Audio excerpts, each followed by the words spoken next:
오늘도 우리는 하나님의 말씀으로 하루를 시작합니다. 하나님의 말씀이 여러분들의 삶 속에 소망이 되고 능력이 되기를 축복합니다. 하나님은 이스라엘을 구원하시고 하나님 백성 삼으십니다. 그리고 세상에서 거룩한 백성으로 살기 위해 계명들을 주십니다. 오늘 본문은 그 계명 중 한 가지를 가르쳐 줍니다. 바로 도둑질하지 말라입니다.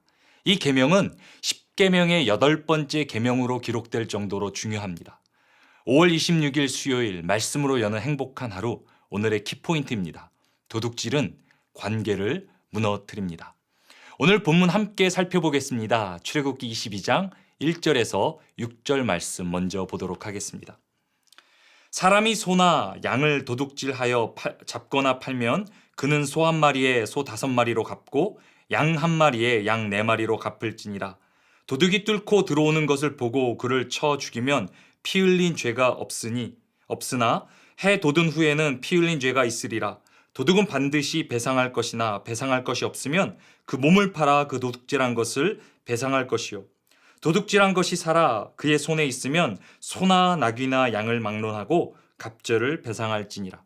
사람이 밭에서나 포도원에서 짐승을 먹이다가 자기의 짐승을 놓아 남의 밭에서 먹게 하면 자기 밭에 가장 좋은 것과 자기 포도주에 가장 좋은 것으로 배상할지니라. 불이 나서 가시나무에 댕겨 낯가리나 거두지 못한 곡식이나 밭을 태우면 불 놓은 자가 반드시 배상할지니라. 오늘 본문은 도둑질에 관한 처벌 규정을 가르치고 있습니다. 기본적으로 도둑이 발견되었을 경우 받는 처벌은 손해배상입니다. 도둑질은 그저 물질적 피해로 끝나지 않습니다. 물질적 피해와 더불어 정신적 피해가 따르게 됩니다. 도난 사고는 우리 주위에서도 흔히 일어나게 되는데요. 예전에 저희 집 거라지에 도둑이 들었습니다. 여러 가지 물품들을 훔쳐갔기 때문에 당연히 금전적 피해가 있었지만 정신적 피해도 상당했습니다. 언제 다시 도둑이 찾아오지는 않을까? 거라지가 아니라 집 안까지 들어오면 어떻게 하나? 아이들도 있고 아내도 있는데 내가 없을 때 들어오면 어떡하지? 카메라를 설치해야 하나? 불안하고 별의별 생각이 다 들었습니다.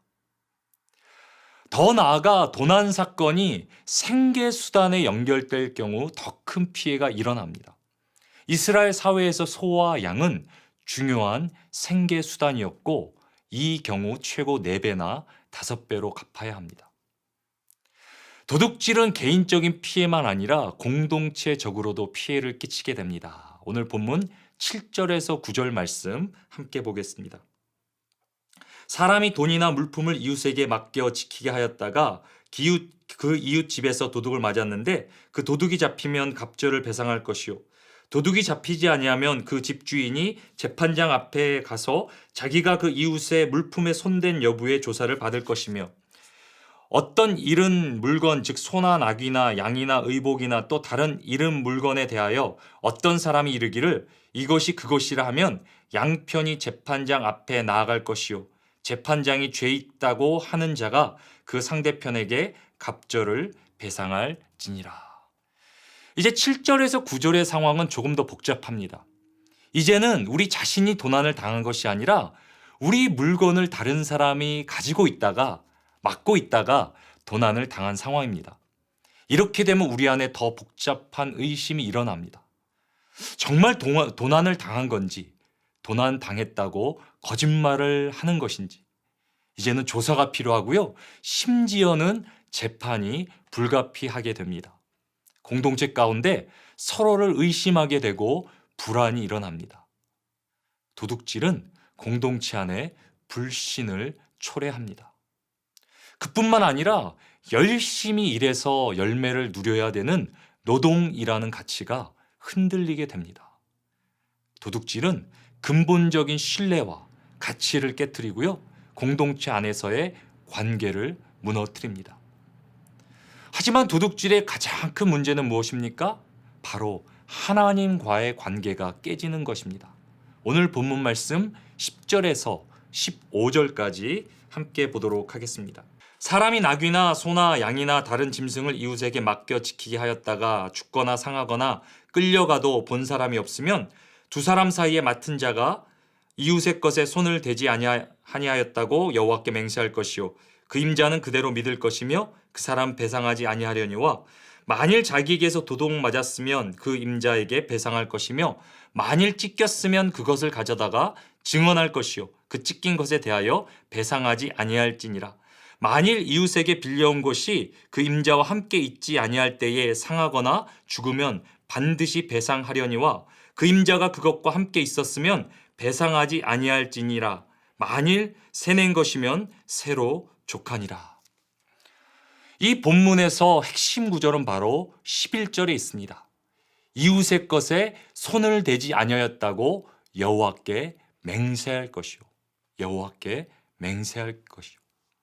결국 도둑질의 문제는 그저 개인과의 관계, 공동체 간의 관계를 넘어 하나님과의 관계에 관한 문제입니다. 인류가 가장 처음 범한 죄가 무엇인 줄 아십니까? 바로 도둑질입니다. 아담과 하와는 하나님의 것을 도둑질했습니다.